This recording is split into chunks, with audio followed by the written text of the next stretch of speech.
The quiet neighbor posted by you throwaway screams. I've always been a light sleeper. Every little creak, groan, or whisper of the wind wakes me up. My friends joke that it's the universe's way of keeping me alive in case of danger. But I've always found it more of an inconvenience. Except once, it may have saved my life. Last year, I moved into a small apartment in an old building downtown.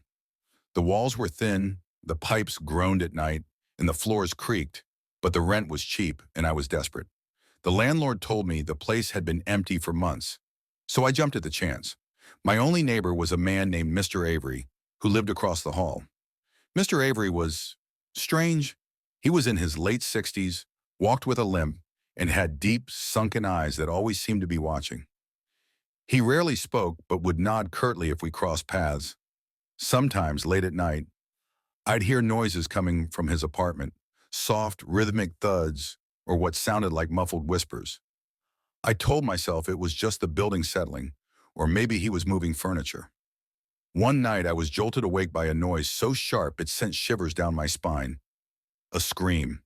It wasn't just a scream, it was a guttural, desperate wail that echoed through the walls. I froze, straining to hear more.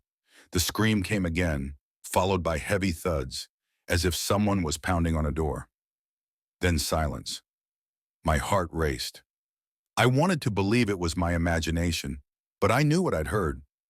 I hesitated for what felt like an eternity before grabbing my phone and calling the building's security.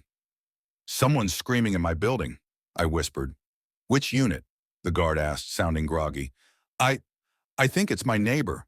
Across the hall," I stammered. The guard promised to check it out. I sat by the door holding my breath, listening for any sound. Minutes later, I heard footsteps in the hallway and a knock on Mr. Avery's door. "Mr. Avery, are you all right?" No response. The guard knocked again, louder this time. "Sir, I'm coming in." I peeked through my peephole as the guard used a key to unlock the door. The moment it opened, a foul stench wafted into the hall, something rancid and metallic. The guard gagged, covering his mouth, and stepped inside. "Holy, call the police!" he shouted. I backed away from the door, my stomach churning. What had he seen? When the police arrived, they sealed off the hall and questioned everyone. I told them about the screams and the noises I'd heard over the past weeks. They wouldn't tell me much, but I overheard two officers talking. They found bodies, multiple, looked like they'd been there for weeks.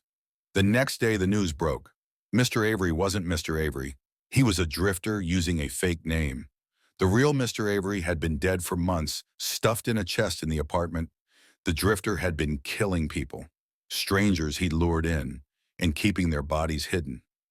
The rhythmic thuds I'd heard, he'd been using tools to dismember them. I moved out the next week.